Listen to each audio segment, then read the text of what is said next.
যার কিনা আজকে জন্মদিন। জানেন, ছোটোবেলা থেকেই জন্মে আমরা যখন মেয়ে হয়ে জন্মাই তখন কিন্তু অনেক কিছু আমাদের স্ট্রাগল করে কম বেশি বড় হতে হয়, তাই না বলুন?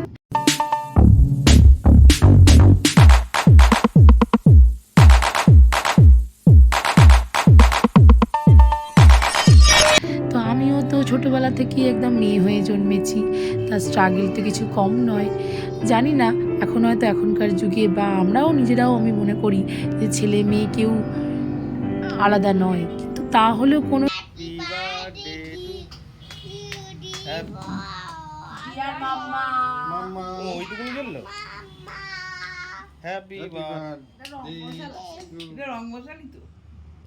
সবাই এসে গেছে। একটা জায়গায় গিয়ে মেয়েদেরকে কিন্তু আলাদা করেও দেখা হয়, ছেলেদের ক্ষেত্রেও আলাদা করে দেখা হয়। প্রত্যেক মানুষকে কিন্তু মোটেই সমানভাবে দেখা হয় না। জানি না সবার কি মনে হয়, কিন্তু আমার ছোটোবেলাটা আমি যেটা ফিল করেছি সেটা আমি বললাম। তো যাই হোক, ছোটোবেলায় যখন মেয়ে হয়ে জন্মেছি, ছোটো থেকেই এখানে যাবে না, এই জায়গায় যাবে না, এটা করবে না, ওটা করতে নেই, তুমি এটা করতে নেই। যাই হোক, অনেক কিছু ঘেরাটোপের মধ্যে দিয়ে বড় হয়েছি। তারপর কিছু কারণে হয়তো বাবার ইচ্ছা হয়েছিল যে হোস্টেলে দিয়ে রামকৃষ্ণ মিশনে রেখে পড়াশোনা করাবে, তাতে মনে হয় মেয়ের ভালো হবে। জানি না, তার জন্য বাবা দিয়ে দিয়েছিল ক্লাস 3 থেকে আমি ক্লাস 10 পর্যন্ত একদম রামকৃষ্ণ মিশনে হোস্টেলে থাকতাম ব্যারাকপুরে। ছোটোবেলাটা কিন্তু হোস্টেলে থাকতে মোটেই খুব সুখকর হয় না, তাই না বলুন? হ্যাঁ, অবশ্যই সেখানকার পরিবেশ ভালো বা ডিসিপ্লিন ভালো, কিন্তু আমার মনে হয় পার্সোনালি যে একটা কুঁড়ে ঘরেও যদি একটা ছোট্ট সন্তান তার বাবা মার কাছে থাকে, সেটার থেকে বেশি আদর, ভালোবাসা, যত্ন বা পরিবেশ, সেটার থেকে বেশি বোধহয় কিচ্ছু হয় না। যাই হোক, এই হলো একটা অভাগী মেয়ের গল্প। সেখান থেকে বড় হলাম, বড় হয়ে আস্তে আস্তে পড়াশোনা করলাম। কিন্তু পড়াশোনা করেছি ঠিকই, কিন্তু বাবা যেভাবে চেয়েছিল হয়তো সেরকমভাবে করে উঠতে পারিনি। হোস্টেলে থেকেছিলাম তো সারাক্ষণ শুধু গল্পগুজব করে গেছি, জানেন তো। পড়াশোনা কম, গল্পগুজব, হই হুল্লোড়টাই বেশি করে গেছিলাম। তারপর শুরু হয় যেমন যৌবনের একটা চাওয়া পাওয়া, প্রেম ভালোবাসা সব কিছু, সেখান থেকে হয় বিয়ে, তারপর হয় আবার একটা নতুন জীবন, নতুন পরিবেশ। জীবনে না বাড়িতে বেশি দিন থাকতে পারলাম না, জানেন। ছোটোবেলাটায় একদম পুরনো বাড়িতে ছিলাম, তখন একটা পরিবেশ, তারপর যখন নতুন বাড়িতে গেলাম ওখান থেকে আবার হোস্টেলে চলে গেলাম 8টা বছর, ওটা একটা অন্য পরিবেশ। বাকি রয়ে গেলাম 5টা বছর, ওই উচ্চ মাধ্যমিক দেওয়া 2 বছর আর গ্র্যাজুয়েশনে পড়া 3টে বছর। এই 5টা বছর মা বাবার কাছে বাড়িতে ছিলাম। তারপরে বিয়ে হয়ে গেল, চলে এলাম। বিয়েটা অবশ্য বাবা মা জোর করেনি কোনো দিনই। আমার বর্ণর বাবার সাথে একটু সম্পর্কে জড়িয়ে পড়েছিলাম, সেক্ষেত্রে তারপর বাবা মা জানতে পারে, তাই তারা ভাবলো বিয়েই দিয়ে দিই। যাকগে, কিন্তু এখন মনে হয় যে বিয়ে না করে যদি পড়াশোনাটা করতাম তাহলে হয়তো জীবনে কিছু এগোতে পারতাম বা কিছু একটা করে দাঁড়াতে পারতাম। সেসব কথা, দুঃখের কথা কি আর বলি। যাক, আজ ছিল আমার মতো একটা অভাগী মেয়ের জন্মদিন। সেই জন্মদিনটা শুনে মাঝে মাঝে মনে হয় বাবা, জন্মদিন আমার পালন। সাধারণতই সব মেয়েদের ক্ষেত্রেই, মানে বেশিরভাগ মেয়েদের ক্ষেত্রেই বিয়ের পর কিন্তু খুব একটা জন্মদিন পালন হয় বলে আমার খুব, যে মায়ের কাছে যেরকম হতো সেভাবে কিন্তু হয় না। অবশ্যই স্বামীরা করেন, কিন্তু আমরা মেয়েরা যেরকমভাবে সবার জন্য করি সবাই কিন্তু সবটা করে উঠতে পারে না। কিন্তু তার মধ্যেও যতটুকু পাওয়া, যতটুকু সবাই করতে পারে সেটাই অনেক। তো যেটা আগের কেক কাটার ছবিটা দেখেছিলেন, আমার ননদ মানে বর্ণর পিসির কোনো দিনই এ বাড়িতে জন্মদিন পালন হয়নি, কারণ নাকি মেয়েদের জন্মদিন পালন করতে নেই। তো সেই জন্য আমার মনে হয়েছে বাবা, এটা আবার কীরকম কথা, জন্মদিন পালন করতে নেই। তাই আমি কোনো এক বছর একবার শাশুড়ি মায়েরও জন্মদিন পালন, ডেট তো জানি না ওনার আগেকারের ডেট ছিল, তো কোনো একটা ডেট ধরে জুলাই মাস ধরে আমি একটা জন্মদিন পালন করেছিলাম, কেক কাটিং, একটু পঞ্চব্যঞ্জন সাজিয়ে একটু পায়েস দিয়ে খাওয়া দেওয়া হয়েছিল, আর বাকি সবাইকে ডাকা হয়েছিল।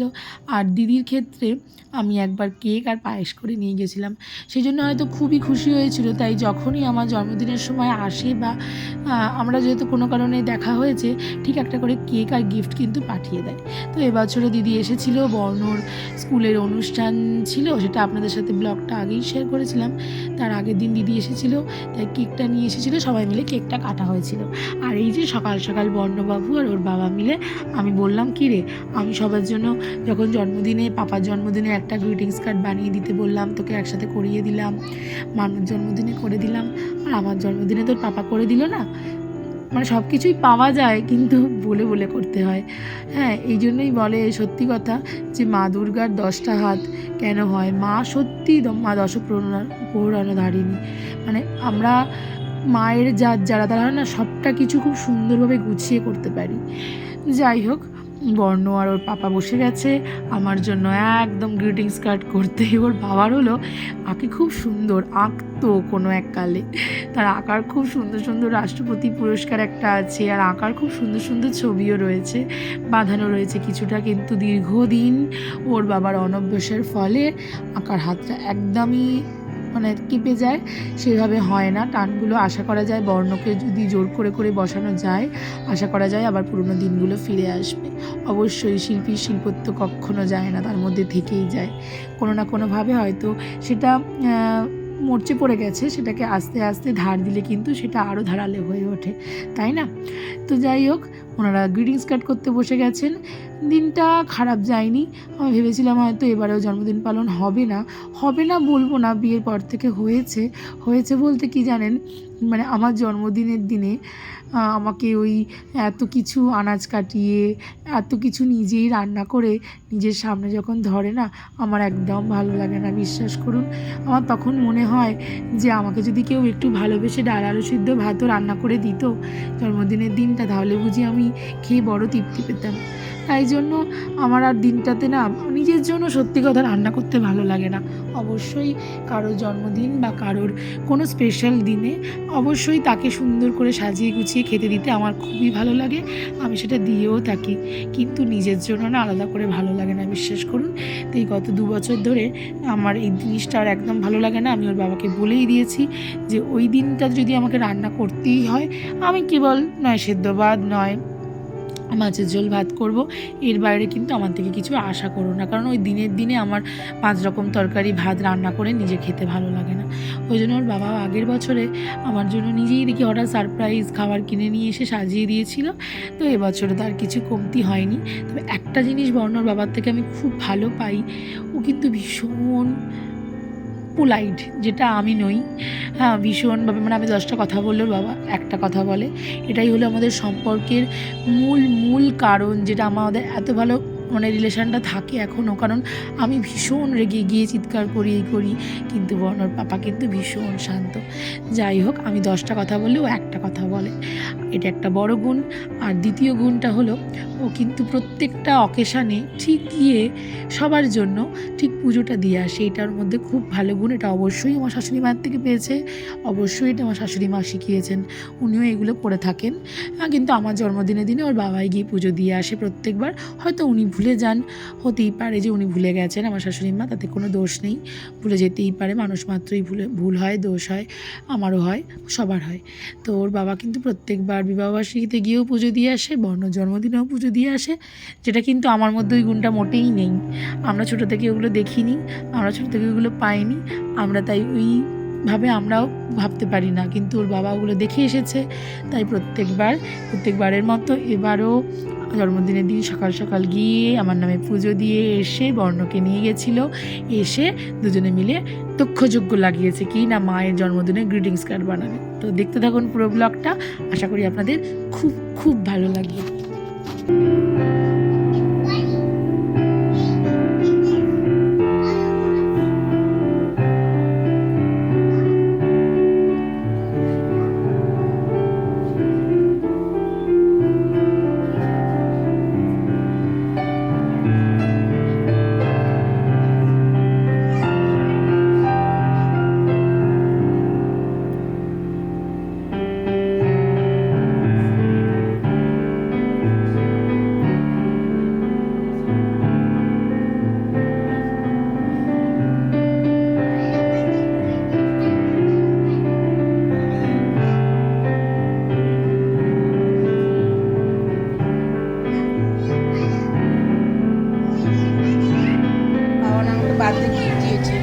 অর্ধেক লিখেছে বেটা, অর্ধেক লিখেনি। এতে আসছে বলে উল্টো আসছে সেলফিতে। কালার করো, কালার করো। This one. দাও এইটা দাও, এইটা বাদ।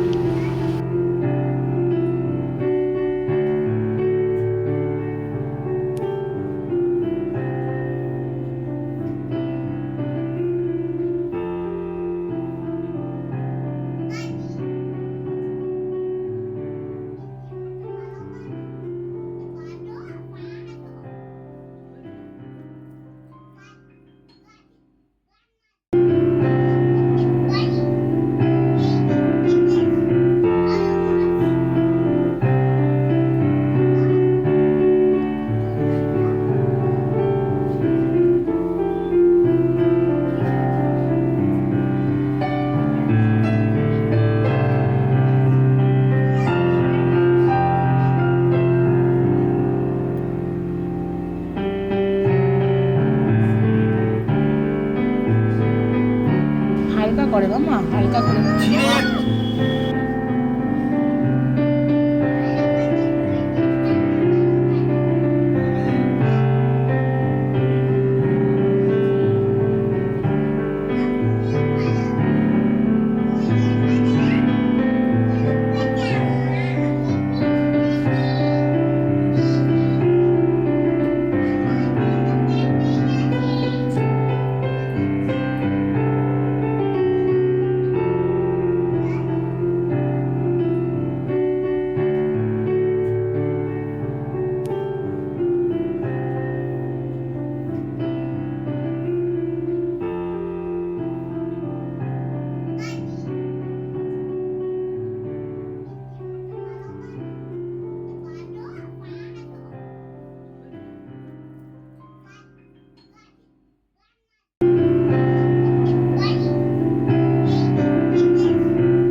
ছোট করে।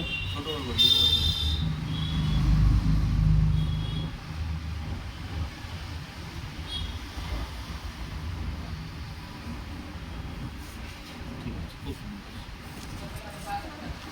থ্যাংক ইউ বলো, হ্যাপি বার্থডে মামা। হ্যাপি বার্থডে মামা, হ্যাপি বার্থডে। Thank you. আমার গিফট বার্থডে। না আমরা দুজনে মিলে দিই। হ্যাপি বার্থডে মামা। Happy birthday. Thank you.